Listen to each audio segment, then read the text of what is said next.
नमस्कार, मैं हेमंत तोसावर बताना चाहूँगा।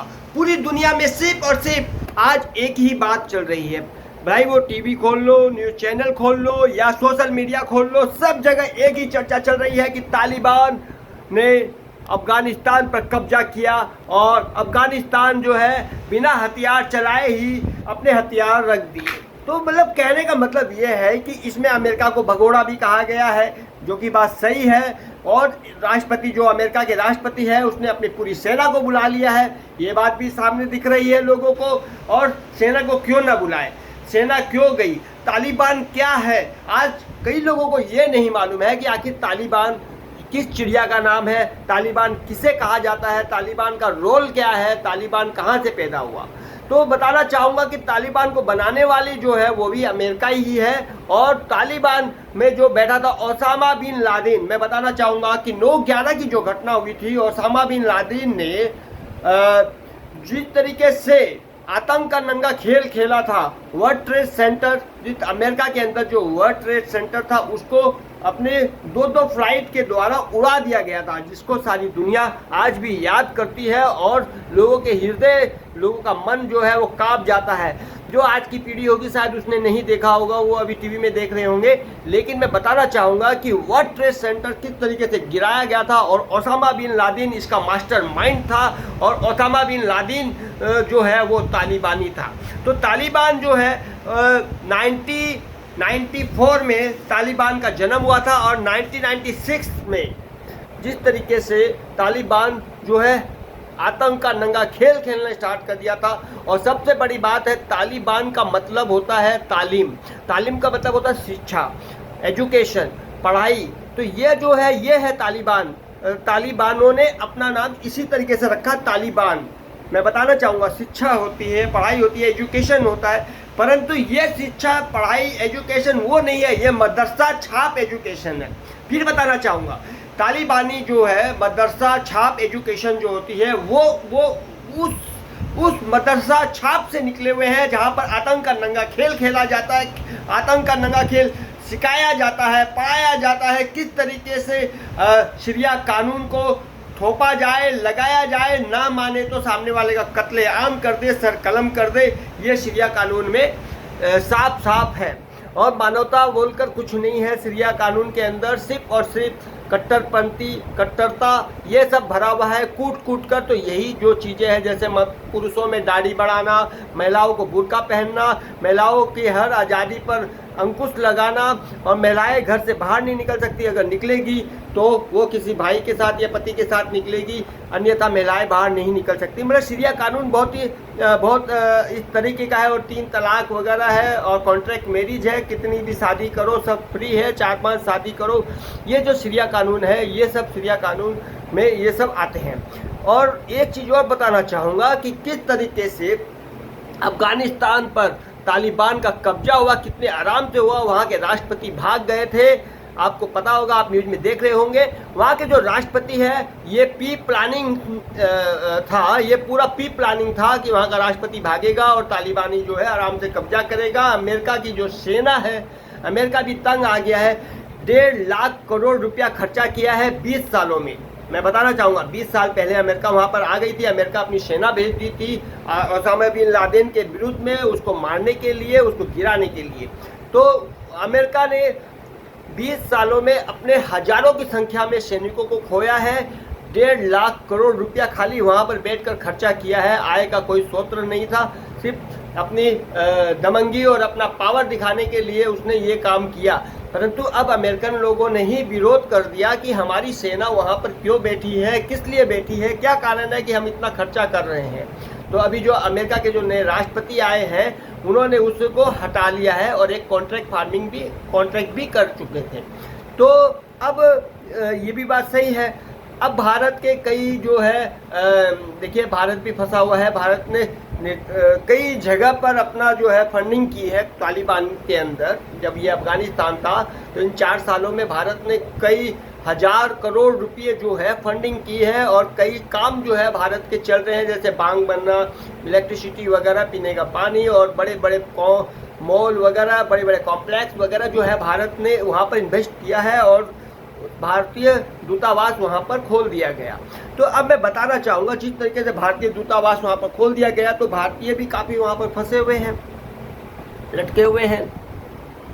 तो ये जो चीज़ें हैं, अब भारतीयों को निकालने के लिए जिस तरीके से तालिबान ने रातों रात वहाँ पर कब्जा कर लिया और आतंक का नंगा खेल खेलना स्टार्ट कर दिया, तो वहाँ से जितने भी विदेश के मतलब हर देश के जो दूतावास थे, वो धीरे धीरे करके सब अपने अपने लोगों को बुला रहे हैं, अपनी अपनी फ्लाइट भेज रहे हैं। कल तो आपने देखा होगा, आप पहले देखते होंगे ट्रेन के अंदर लोग झूलते हुए किस तरीके से जाते हैं, बसों में किस तरीके से लटकते हुए लोग जाते हैं। मगर जीवन में पहली बार ऐसा दृश्य देखने को मिला कि रनवे के ऊपर हजारों लोग दौड़ रहे हैं, और रनवे पर हजारों लोग दौड़ रहे हैं ये तो मामूली बात है, परंतु जो फ्लाइट उड़ने वाली है, उस फ्लाइट के चक्के को, व्हील को पकड़ के लोग खड़े हो गए और उसी के साथ उड़ गए, और आसमान में जैसे ही फ्लाइट गई धड़ाधड़ करके वहाँ से लोग गिरने लगे, और कई लोग मारे गए, और कई लोग जो है पता ही नहीं चला।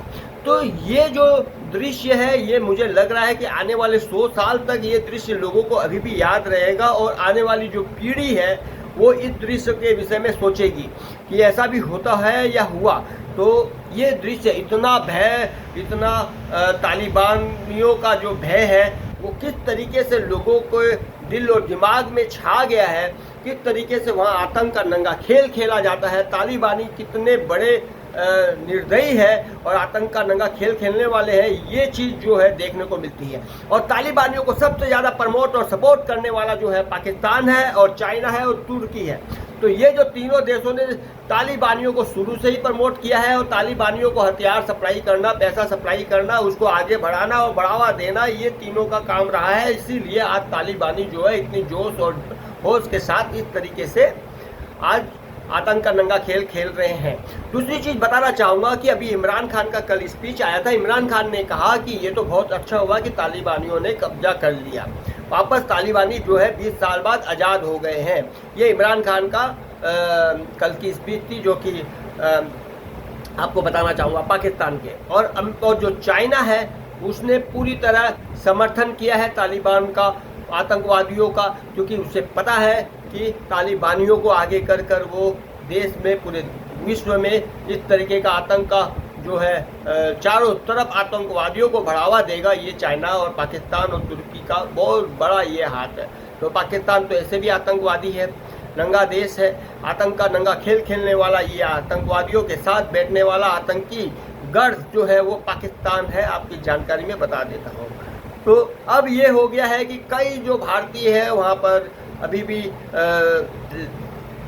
बंदिश में है, यानी कि वो आना चाहते हैं अपना देश, लेकिन वो आ नहीं पा रहे हैं क्योंकि फ्लाइटें हैं कम, लोग हैं ज़्यादा।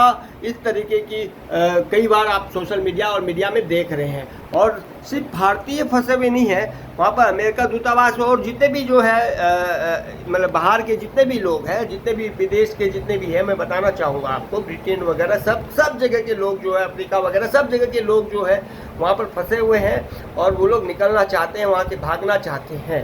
तो आपने देखा होगा कि ये दहशत किस तरीके से तालिबानियों ने चारों तरफ मचा रखी है, और किस तरीके से तालिबानी जो है आतंक का नंगा खेल खेल रही है। परंतु यहाँ पर सवाल अब उत्पन्न होते हैं, कई प्रकार के सवाल।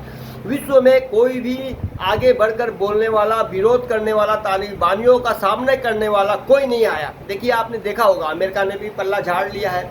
अमेरिका बोला हम इन लोगों के लफड़े में पड़ेंगे नहीं।